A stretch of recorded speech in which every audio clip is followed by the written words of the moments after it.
สิลงยูทูบกันเลย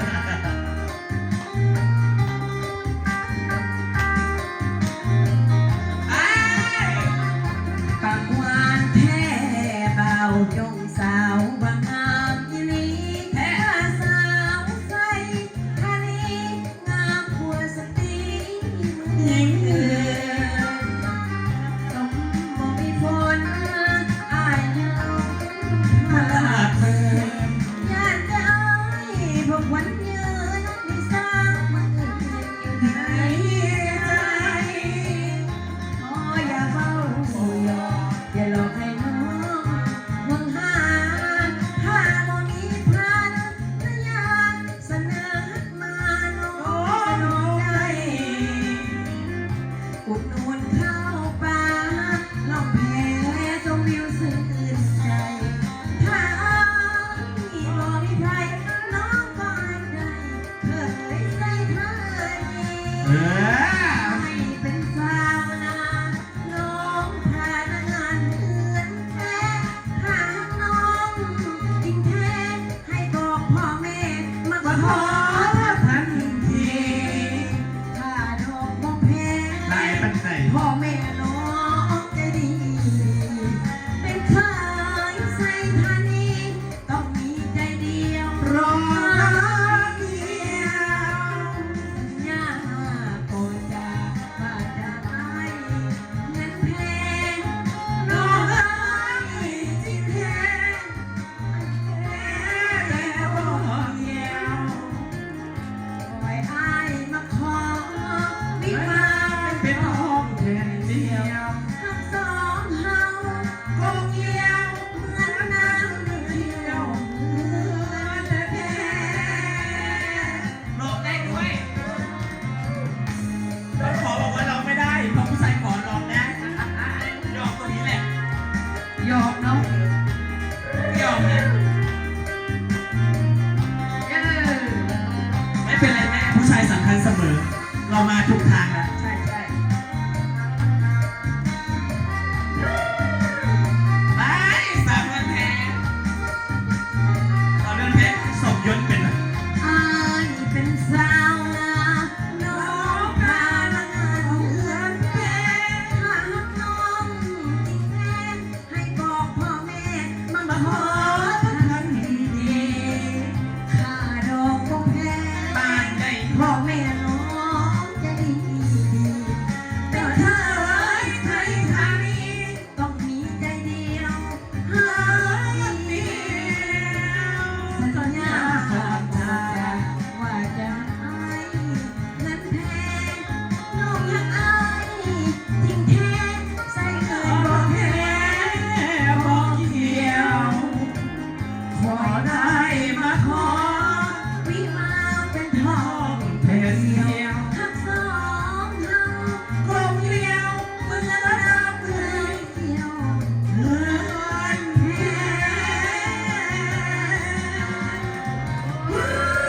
มันเที่ยวกว่าจะตบมือ สามเดือนแพ้ เสี่ยวพี่เสี่ยวแม่ เสี่ยวแม่ นั่นน่ะเสี่ยวแม่ก็ตบ พ มื อ อ กันนะพอกัน นั่นโอ้ย เสี่ยวบอกว่าโลกเพชรใส่ละไปว่าไงสาวบ้านเกิดนี่เขาถามแม่เนี่ยแม่ไปเยี่ยวเขาไปนอนแม่มาเขาไปถึงก่อน เมื่อวานของบ่าวบ้านไกลเป็นแท้บ่ว่าเอวลงมาปัจจัยเพียงสาว บ้านเกิดบ่แม่นคำเมาเมื่อพบกันเห็นได้ทั้งนั้นอยากให้น้อลมพัดสู่พ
ไปขอ น้องจะคอยมุ่งมั่นตั้งต่อ อายไปสุขอเป็นเคยบ้านเกิดอันนี้ก็อยากไปเคยบ้านเกิด อันนี้ก็อยากไปเคยบ้านเกิดมาได้สักคน ผู้ชมมีจะคน200 กว่าคนเลย ผู้สาวบ้านเกิดมันหนีมันอะไรมันเด็กน้อยเขาก็เลยมาได้น้องมาหาผู้สาวบ้านมันนวลมันน้ำอ่ะ บ้านนอนบ้านน้าเตย สาวบ้านนั้นน้ำปนิว่าเอาสิไปหาแต่บ้านเกิดไป ยังคอยอายอยู่ทุกวัน บอกเลยทำมันยังแต่อันนั้นและสิเปลี่ยนใจ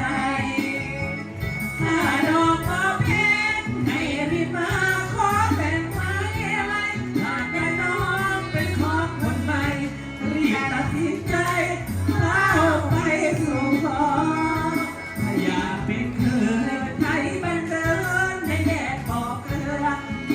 พวกกัน ที่บนสุนเพื่อนเธอในเมื่อน้อ ต้อง ง จะ จะ เฝ้า เฝ้ารอเสียจิตเสียใจบอกผู้ใหญ่เขาให้ไปขอน้องจะคอยมุ่งมั่นตั้งต่อให้ไปสู่ขอเป็นเคยบ้านเกิด โอ้ขอบใจด้วยท่านผู้ชมกระต้มมือไง ผู้ชายตอนแรกมีแม่สภาพคนเดียวเนี่ยไปสวนหมู่มาแล้ว ขอบคุณค่ะขอบคุณคนดู 2,000 คน เรื่องส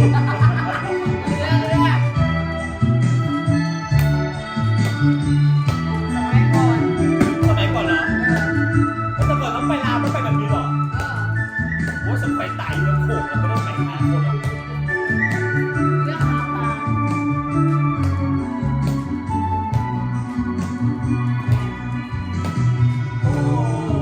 ผู้สาวแค่มืมแห่งนี้อายขอฝากไม่ดีกับน้องนี้ด้วยใจหมายมาวิอ่านภาษาลาวได้ด้วยฝากดวงชีวันมอบให้แด่จอมขวัญ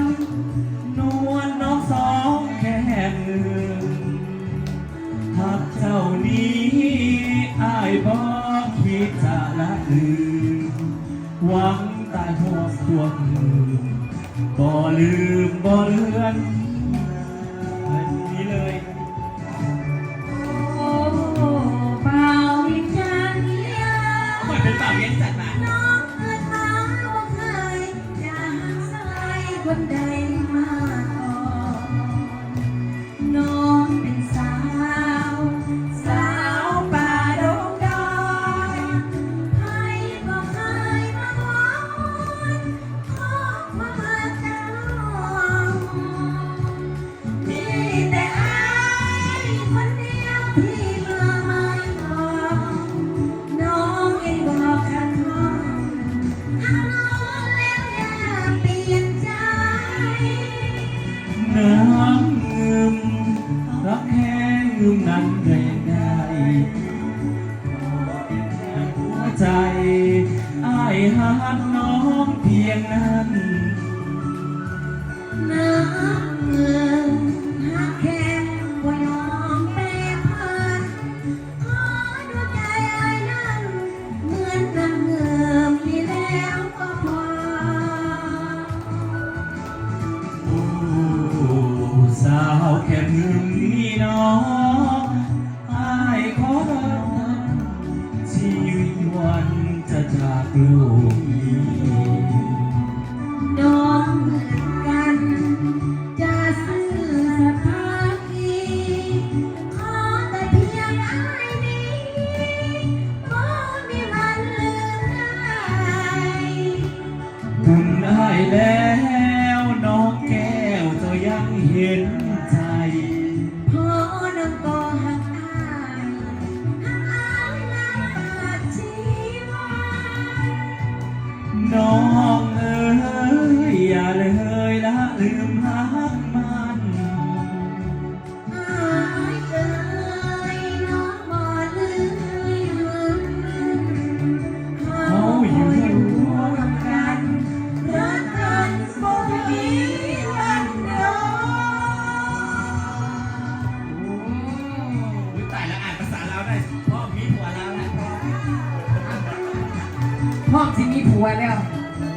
ผัวลาวละอีกุ เอ ฏิ อถูกว่าเป็นคนโคก